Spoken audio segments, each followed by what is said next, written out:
अभी जो हमारे गेस्ट हैं यहाँ पर पीछे बैक स्टेज पर, वो अभी तक जितने भी गेस्ट आए हैं उसमें से सबसे कम एज इनकी है। उनको आप सब गूगल बॉय ऑफ इंडिया के नाम से जानते हो। Please give an energetic and warm welcome to Kautilya पंडित।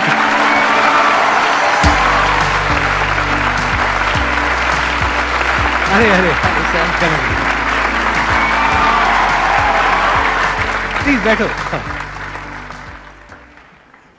आपकी एज कितनी है पहले तो ये बता दो। तो अभी करंटली आई एम 14 ईयर्स। जी। आपको पता है यहाँ पर जितने भी लोग आए हैं उसमें सबसे कम एज आपकी है अभी। लेकिन सर मतलब जितने भी लोगों से अब तक मैं मिला हूँ आपकी एज के, मतलब 40-50 साल के या 30 ईयर्स के, आपके जितने भी शोज देखे हैं उनमें मेरे को तो सबसे कम उम्र के आप लगे हो। अरे ये बताइए मेरे को कि आपकी ये शुरुआत कैसे हुई। जब मैं 5 साल का था तो मुझे लिखना पढ़ना कुछ नहीं आता था। फिर ऐसे ही था कि मैंने 10-15 दिन में ही मतलब लिखना पढ़ना, like all the alphabets and everything I learn them. तो उसके बाद गर्मियों की छुट्टियों की बात है तो मेरे पापा जी एक स्कूल रन करते हैं छोटा सा गांव में, तो वहाँ पर मैं पढ़ता था। कहाँ के रहने वाले हो आप? मैं करनाल। अच्छा जी। तो वहाँ पर एक जैसे हॉलिडे होमवर्क देते सबको एक जनरल कि आपको जो वर्ल्ड मैप होता है, एटलस होता है, अगर जिन जिन को अच्छा लगता है आप वो करके आना, आप मतलब उसे समझ के आना। तो फिर ये मेरे दादाजी ने कहा, फिर पापा जी ने कहा कि तो मैं भी कर सकता हूँ। तो पहले ही दिन मैंने देखा तो I got into it and I learned it. मैं उसमें सवाल पूछता गया और जितने भी मेरे कुछ भी मन में रहता तो वो सब आता गया and within 20 days something I got use to it और मुझे बहुत ही अच्छा लगने लगा।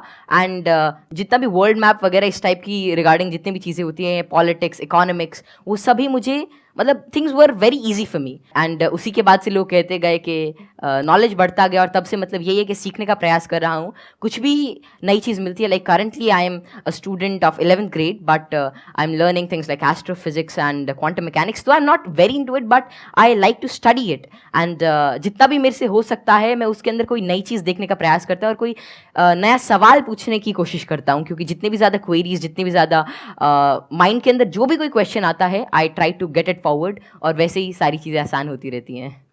आई try to delve myself deep into it, क्योंकि कोई भी फील्ड इस टाइप का I think that they need one thing that is really important for them, that is questioning. क्योंकि जितने ज़्यादा अलग टाइप के क्वेश्चंस पूछते हो उतना ज़्यादा आप उस चीज़ को अच्छी तरीके से समझ सकते हो। तो वही है कि मैं अभी भी क्वेश्चंस नए ढूंढ रहा हूँ, जवाब उनके मिल ही जाएंगे। बस ये है कि जितने ज़्यादा और नए और अच्छे क्वेश्चंस मेरे पास आते गए और आते हैं उनसे मैं आगे बढ़ने का कोशिश कर रहा हूँ। क्वांटम फिजिक्स में वेव पार्टिकल थ्योरी है। जी सर। तो उसको आपने स्टडी किया होगा। हाँ, जैसे कि wave particle theory, dual nature of light and matter, वो सब, हाँ वो सब अभी धीरे धीरे मैं कर रहा हूँ। और स्पेशली अभी तो मैं एस्ट्रोफिजिक्स जो है वो ज़्यादा पढ़ रहा हूँ। और जैसे कि डार्क मैटर है, डार्क एनर्जी है, तो या फिर माइक्रोवेव रेडिएशन है, बैकग्राउंड रेडिएशन, एक्सपैंडिंग यूनिवर्स, ये सारी चीज़ें मुझे काफ़ी इंट्रीग करती हैं और इनके बारे में मैं कुछ रिसर्च पेपर्स और अलग अलग चीज़ें अभी स्टडी कर रहा हूँ। तो 0 पॉइंट फील्ड के बारे में भी आपने कुछ स्टडी करी है? नहीं, अभी ज़्यादा नहीं। अभी मैं जनरली जैसे अभी मैं टाइप 1A सुपरनोवा और उनके जो एक्सपेंशन है, लाइफ साइकिल ऑफ स्टार, उनके बारे में अभी मेरी रिसेंट स्टडी चल रही है। मैंने आपकी यूट्यूब पर एक वीडियो देखी थी जिसमें एक न्यूज़ एंकर आपसे कुछ पूछ रही थी और आप एक एक करके सारे सवालों के जवाब दे रहे थे। तो क्या अभी भी आप उस तरह से सवालों के जवाब दे सकते हैं? कोई भी आपसे कोई भी कैसा भी सवाल पूछेगा तो आप जवाब दे सकते हैं? क्योंकि ऐसा है कि नॉलेज तो एंडलेस है और सब कुछ तो कोई जान ही नहीं सकता। लेकिन ये है कि जितना ज़्यादा मतलब अपने सराउंडिंग्स को ऑब्जर्व करते हैं तो उतना ज़्यादा क्या है, जितना ज़्यादा आप नॉलेज ग्रहण करते रहते उतना आपका माइंड एक तरह की मैग्नेट की तरह बन जाता है। और उसके बाद कोई भी इंफॉर्मेशन, कोई भी चीज़ वो आपको आती रहती है। और ऐसा है कि बहुत सारी चीज़ें मेरे को नहीं भी पता होती और मैं उनको सीखता हूँ। अगर मानो कोई नई चीज़ मेरे को आज पता चलती है तो मैं उसे सीखूंगा और that would be like great for me. तो कोई भी चीज़ I always like to entertain and get new answers and new questions, क्योंकि उसी से ही एक नया फील्ड, एक नया पर्सपेक्टिव मेरे लिए ओपन हो जाता है।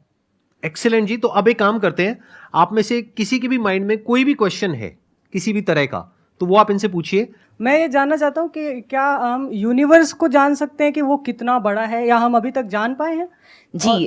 क्या क्या पैरामीटर्स हो सकते हैं उसको नापने के लिए? जैसे कि हमने सुना है कि लाइट ईयर्स होते हैं। जी जी। पर वो कितना बड़ा है, क्या हम इमेजिन कर सकते हैं या हम एक्चुअली में उसे प्रैक्टिकली पता कर सकते हैं क्या? तो जो यूनिवर्स की जो एक्सपैंडिंग यूनिवर्स थ्योरी थी वो एडविन हबल ने दी थी और उनके अकॉर्डिंग जो अभी यूनिवर्स की जो एज है वो नियर अबाउट 13.9 बिलियन ईयर्स है और उसी रेट से अभी एक्सपैंड कर रहा है। तो यूनिवर्स जो अभी हमारी थियोरी है यूनिवर्स के जो मोस्टली एक्सेप्टेड है, that is of expanding universe. अभी के हिसाब से हबल कांस्टेंट होता है दैट इज 65 मेगापास्क।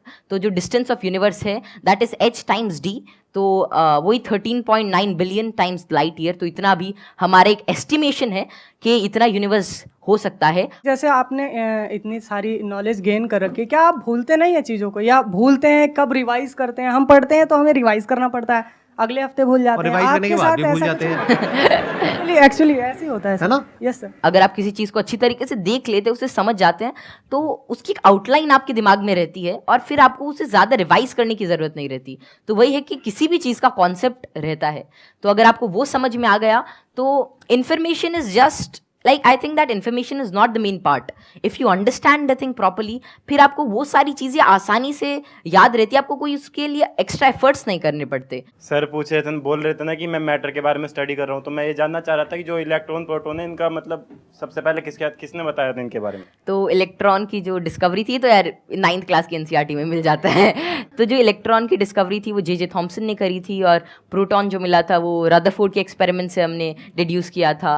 और चैडविक ने, मतलब जेम्स चैडविक ने, जो बेरिलियम की मतलब जो रेडियो एक्टिव सोर्स से डीके को स्टडी किया था, उससे न्यूट्रॉन के बारे में पता चला था। ये तो बहुत बेसिक क्वेश्चन है भैया, कुछ अच्छा पूछो। थोड़े अच्छे क्वेश्चन पूछो, क्या पूछ रहे हो आप लोग यार? टोटली। अब मुझे आपसे एक क्वेश्चन है कि आप जितने सेलिब्रिटी से मिलते हो, तो आप इतने जो मिलने से पहले जो बात करने का जो एक होता है नर्वसनेस, इसको कैसे दूर करें? आप जैसे संदीप सर से बात कर रहे हो और बड़े बड़े आप सेलिब्रिटी से मिले हो, तो आप किस तरह से इतना एक्सपीरियंसली आप बात कर लेते हो किसी से?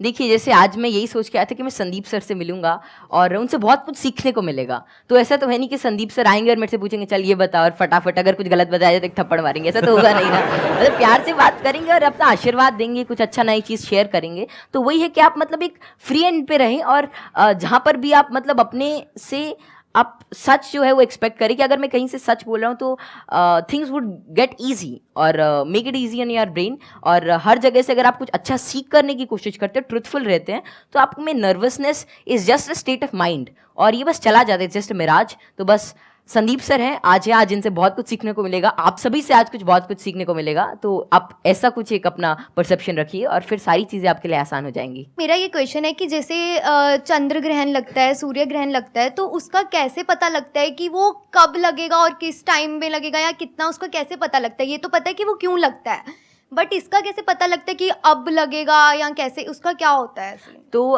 खैर ये जो टेक्नोलॉजी थी एस्टिमेट करने की कि कब सोलर एक्लिप्स, लूनर एक्लिप्स या कोई भी सेलेस्टियल मूवमेंट होगी, ये तो आज से मतलब कई हज़ार साल पहले ही डेड्यूस हो चुकी थी। और इसका रीज़न यही है कि ऑब्जर्वेशन से हम एवरेज टाइम निकाल सकते हैं। एक पैरेलैक्स एंगल आपने पढ़ा होगा कि उससे हम मतलब ये एवरेज स्पीड और एवरेज डिस्टेंस निकाल सकते हैं किसी भी चीज़ का, और उससे ही हम डेड्यूस कर सकते हैं कि कितना रेडियस है कि एक साल में इतना डिस्टेंस ट्रैवल करती है। फिर एपोजी पेरेजी, फिर केपलर्स लॉ लगा के सेमी मेजर एक्सिस वगैरह निकाल के, तो उससे हम उसका डिस्टेंस यूज़ कर सकते हैं, और फिर टाइम पीरियड से हम we can actually deduce it. और एक नई चीज़ लूनर एक्लिप्स वगैरह के बारे में ये है कि जैसे जैसे आजकल क्या है, जो due to tidal forces moon हमसे हर साल 3 सेंटीमीटर दूर जा रहा है। तो बहुत हज़ारों सालों बाद ऐसा होगा कि सन तो उतना ही रहेगा लेकिन चांद जो छोटा हो जाएगा, तो उसके बाद मतलब एक्लिप्स जो होगी वो जिसे आजकल टोटल होती है उतनी नहीं होगी। तो ये estimation it is done by using observation.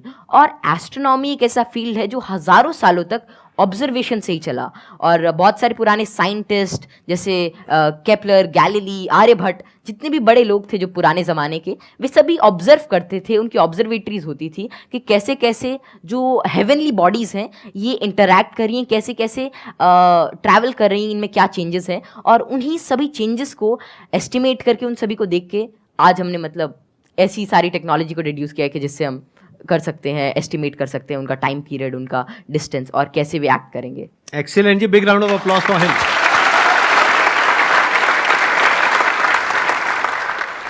मैं ये पूछना चाहूँगा, जैसे यहाँ पर बैकग्राउंड हमारा होता है तो लोग कहते हैं कि इंटेलिजेंस जेनेटिक होता है, काफ़ी मतलब कि उसको बढ़ाने में बहुत ज़्यादा नहीं हम लोग कर सकते हैं। तो आपका इस पर क्या व्यू है कि इंटेलिजेंस, जैसे आईक्यू टेस्ट भी आप बार बार दोगे तो आपका आईक्यू का स्कोर बढ़ने लगेगा उसमें, तो आपका इसमें क्या कमेंट रहेगा कि इंटेलिजेंस के लिए आप क्या व्यू रखते हैं? ये ना बहुत इंटरेस्टिंग क्वेश्चन है जी सर। और मैं ये क्वेश्चन के आंसर से पहले एक बार, अगर आपके पेरेंट्स आए हुए हैं, आपके फादर हाँ, आए हुए हैं, पापा जी आए हुए हैं, मैं एक बार उनसे भी कुछ बात करना चाहूंगा। एक बार उनको माइक दीजिए। मैं आपसे ये जानना चाहूंगा कि आपके जो बेटे हैं ये तो सबको पता है कि किस तरीके से चीज़ों को याद रखते हैं, किस तरह से एक्सप्रेस करते हैं। क्या आप भी इसी तरीके से चीज़ों को याद रख पाते हैं? पहले तो बहुत बहुत धन्यवाद जो आपने माइक दिया, और जो आपके आज दीदार हुए। हम बहुत दिनों से कुछ एक गिने चुने शख्सियत ऐसे जिनसे नहीं मिल पाए, उनमें एक संदीप माहेश्वरी थे, और जैसे ही कौटिल्य को पता लगा कि उनसे मिलने का मौका मिलेगा, ये बहुत ज़्यादा एक्साइटेड था आपसे मिलने के लिए। Thank you. मेरे पिताजी भी काफ़ी इंटेलिजेंट व्यक्ति थे, कौटिल्य भी इंटेलिजेंट है, और हम बीच की पीढ़ी हैं। थोड़ा सा मैं कुछ कम हूँ, ये दोनों दादा पोता थोड़े ज़्यादा थे।